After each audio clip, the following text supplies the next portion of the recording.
नमस्कार दोस्तों, मेरा नाम दिनेश चौधरी और आज हम बात करेंगे कैटरैक्ट। कैटरैक्ट मतलब मोतियाबिंद जो आता है आंखों में। कोई सफ़ेद मोतिया बोलता है, कोई कहता है कि मोतियाबिंद है या कैटरैक्ट है। हैं तीनों एक ही चीज़। तो आज इस बारे में बात करेंगे। उससे पहले अगर आप हमारे यूट्यूब चैनल पर वीडियो देख रहे हैं और आप नए हो तो आप हमारे यूट्यूब चैनल को सब्सक्राइब कर लें, लाइक कर लें और नोटिफिकेशन को ऑन कर लें ताकि कोई नई वीडियो आए तो आप तक पहुंच सके। तो आज हम बात करेंगे कैटरैक्ट। कैटरैक्ट होता क्या है? Any obesity of the lens, loss of transparency of the lens is called cataract. Cataract क्या होता है? जो हमारे कोई ओबेसिटी है या हमारी ट्रांसपेरेंसी में कोई लॉस हो जाता है तो इस वजह से हमें कैटरैक्ट। कैटरैक्ट मोस्ट कॉमन चीज़ होती है ब्लाइंडनेस का। पूरे वर्ल्ड में ये नहीं है कि भारत में ही हो, हर जगह है। ये मोस्ट कॉमन चीज़ है। ये ज़्यादातर अफेक्टेड जो होते हैं लोग वो होते हैं 50 ईयर्स के बाद में। मतलब ज़्यादातर लोगों में ये होता है 50 साल के बाद में। तो इसमें 4 तरीके का कैटरैक्ट होता है। एक तो कैप्सुलर कैटरैक्ट होता है, एक सब कैप्सुलर कैटरैक्ट होता है, एक न्यूक्लियर्स होता है, एक होता है कॉर्टिकल।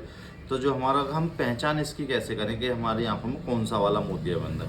तो पहले बात करें हम कैप्सुलर कैटरैक्ट जो होता है, इसमें क्या होता है? जो हमारा लेंस होता है, कॉर्निया के पीछे जो हमारा लेंस है उसमें एक छोटी सी बिंदी दिखाई देगी बीच में आपको। अब हम बात करें सब कैप्सुलर कैटरैक्ट की, तो उसमें आपको हल्का पीलापन नजर आता है लेंस के बीच में। हल्का लेंस पीला सा नजर आएगा तो वो हमारा होता है सब कैप्सुलर। और जो हमारा न्यूक्लियर लेंस होता है वो भी पीलापन दिखाई देता है। वो जो सब कैप्सुलर होता है उससे ज़्यादा पीला नजर आता है। अगर हम बात करें कॉर्टिकल, तो कॉर्टिकल कैटरैक्ट जो होता है वो हमारा जो लेंस होता है वो पूरा चटका हुआ सा नज़र आता है, जैसे किसी ने शीशे में कुछ मार दिया हो और शीशा चटक जाता है, उस तरीके से पूरा चटक जाता है। इसकी 3-4 स्टेजेस होती हैं कि तो हमारा कैटरैक्ट कितने परसेंट हो गया है। तो सबसे पहले आता है इमेच्योर, जो बिल्कुल स्टार्टिंग होती है। एक आता है आपका मेच्योर, कि हाँ ऑपरेशन लायक आपका है। एक आता है इंस्ट्रूमेंट्स और एक आता है हाइपर मैच्योर, जो सबसे ज़्यादा पका हुआ होता है। तो ये इनकी स्टेजेस होती हैं। एक पहले आपका इमेच्योर आ गया, फिर मैच्योर आ गया, फिर इंस्ट्रूमेंसेंट आ गया, फिर आपका हाइपर मैच्योर आ गया। तो इसमें क्या क्या आपको साइन सिम्टम्स दिखाई देते हैं, क्या क्या परेशानियां होती हैं। तो आपको चमक लगती है एक तो इसमें, जैसे आप धूप में निकलो या कहीं ड्राइव कर रहे हो आप, तो आपको ना चमक लगेगी। दूसरी बात, आपको ना कलर्स हेलोस दिखाई देंगे जगह जगह, जैसे भुनके टाइप के सामने गोल छल्ले टाइप के, तो ये आपको नज़र आएगा। और आपका क्या है, इसमें विजन आपका कम हो जाता है, मतलब रोशनी आपकी आंखों में कम हो जाती है। किसी किसी कैटरैक्ट में क्या होता है, पास का आपका विजन सही होगा, दूर का धुंधला होगा। किसी किसी में क्या होता है, दूर का आपका साफ होगा और पास का आपका धुंधला दिखाई देता है। तो ये कैटरैक्ट की एक पहचान होती है। तो इसमें ज़्यादातर तो सर्जरी होती है और बाकी बहुत से लोग कहते हैं कि आयुर्वेदिक दवाई डालने से या खाने से वो ख़त्म हो जाता है। तो ये ख़त्म नहीं होता है। और ये होता किन किन कारणों से है? ये होता है, एक तो 50 साल से ज़्यादा की आपकी एज हो तो आपका हो जाता है एज के हिसाब से, क्योंकि कॉमन चीज़ है, ये हर किसी को ही होता है। और एक चीज़ होती है जो लंबे टाइम तक स्टेरॉयड दवाई खाते हैं। स्टेरॉयड जो होती हैं उस दवाई को खाने से भी 3-4 महीने तक किसी चीज़ की दवाई चल रही है आपकी, उसमें स्टेरॉयड है और आप रेगुलर उसे खा रहे हो, तो आपको इस वजह से भी आपको कैटरैक्ट हो सकता है। या आपके सर में चोट लगी हो, सर के बल आप गिर जाते हैं, सर में चोट लगती है, तो वो क्या है, लेंस हिल जाता है, तो उसकी वजह से भी आपकी आंखों में कैटरैक्ट हो जाता है।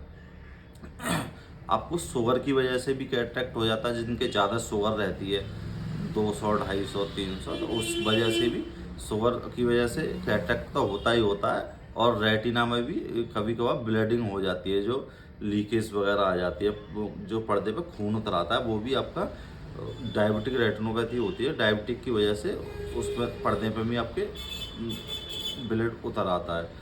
तो ये इन चीज़ों से होता है, एक एज के हिसाब से हो गया। और किसी किसी में क्या होता है, बाई बर्थ होता है। किसी किसी बच्चे में, बच्चों में बहुत समय होता है बाई बर्थ, जन्म के साथ ही होता है उन्हें, वो कंजेनाइटल कैटरैक्ट होता है वो।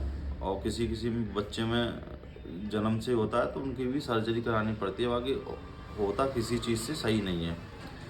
तो उसमें क्या होता है, सब चीज़ में सर्जरी तो उसकी वजह से हो जाता है। और इसमें अगर हमें कैटरेक्ट ज़्यादा पक गया है तो हमें ग्लूकोमा होने के भी चांसेस रहते हैं, काला पानी जिसे बोलते हैं। उस वो होता कैसे है, जब हमारा कैटरेक्ट पूरी तरह से पक जाता है तो हमारा जो एंटीरियर चैम्बर होता है उसमें एंगल होता है, तो हमारा जो नॉर्मल आईओपी रहता है वो एंगल खुले रहते हैं। कैटरेक्ट ज़्यादा होने की वजह से जो हमारा एंटीरियर चैम्बर के जो एंगल होते हैं वो क्लोज हो जाते हैं। तो इसके जो ट्रीटमेंट रहते हैं वो सर्जरी रहती हैं। सर्जरी भी इसमें 3-4 तरीके की होती हैं। एक तो होती है एक्स्ट्रा कैप्सूलर कैटरेक्ट एक्सटेंशन, इसे ECCEV बोलते हैं। एक होती है intra ocular cataract extension ICCE। एक होती है लेंसोटोमी, तो ये इसे बोलते हैं PPL। एक होता है हमारा फैको मल्टीफिकेशन भी कहते हैं उसे, फैको। तो एक होता है हमारा small incisor cataract surgery. Incisor मतलब होता है छोटा सा टांके से होते हैं वो। एक होता है फैको मशीन द्वारा। तो ये 3-4 तरीके से इसमें क्या है, आपका जो कैटरेक्ट वाला लेंस होता है उसे निकाल लेते हैं, जो आर्टिफिशियल लेंस आता है वो अपना डाल देते हैं। बहुत से लोग कहते हैं कि ये विजन कैसे हमारे लेंस अच्छा डलवाएं, मतलब सस्ता डलवाएं या महंगा डलवाएं, क्या फ़र्क होता है, तो इसके बारे में भी बताएं। इसमें होता क्या है कि आपका जो लेंस है, जो कैटरेक्ट है, उसमें आपके लेंस में रोशनी नहीं होती है, वो तो ट्रांसपेरेंट होता है, ना कोई ब्लड वेसल्स होती है, नहीं कुछ होता है उसके अंदर। हमारी जो लाइट फोकस होती है वो रेटिना से होती है। तो हमारा जो लेंस डलवाने का पर्पस जो होता है वो केवल उस कैटरेक्ट को निकाल के, जो हमारा लेंस पीला पड़ गया है उस लेंस को निकालने के बाद में ट्रांसपेरेंट जो लेंस होता है शीशे की तरह, हम उसे उसकी जगह पर लगा देते हैं। जो हमारी रोशनी उसकी वजह से रुकी हुई है, मान लीजिए मेरे सामने एक मिरर है ट्रांसपेरेंट, और उस पर आप कोई फिल्म चढ़ा दो या ब्लैक कलर कर दो तो मुझे बाहर का दिखाई नहीं देगा। उसी तरह जब हमें कैटरेक्ट हो जाता है, जो हमारा नेचुरल लेंस होता है वो सफ़ेद पड़ जाता है, जिसमें मोतियाबिंद कहते हैं, जब वो लेंस हमारे पर्दे के सामने होता है तो हमारी रोशनी पास नहीं हो पाती उसकी वजह से। तो वो लेंस निकलने के बाद में जो दूसरा आर्टिफिशियल ट्रांसपेरेंट लेंस डालते हैं तो हमें पूरा क्लियर दिखाई। आप लेंस कोई भी डलवा लो, रोशनी इतनी ही आती है जितनी हमारे पर्दे में जान होती है। सस्ते महंगे में ये होता है। ऑपरेशन के कुछ लेंसों में क्या होता है, बाद में एक झिल्ली आ जाती है ना, लेंस के पास में एक झिल्ली आ जाती है, जो बाद में हमें उसमें क्या होता है वो कटवानी पड़ती है, और ज़्यादा महंगी भी नहीं होती है। तो किसी किसी में वो आपका आ जाता है, PCO बोलते हैं उसे, पोस्टीरियर सब कैप्सुलर कैटरेक्ट भी बोल देते हैं उसे। तो वो झिल्ली आ जाती है, वो झिल्ली साफ़ हो जाती है, जो महंगे लेंसेज होते हैं उसमें नहीं होती है। तो इसमें लेज़र कराते हैं, लेज़र से वो आपका हट जाता है के बारे में।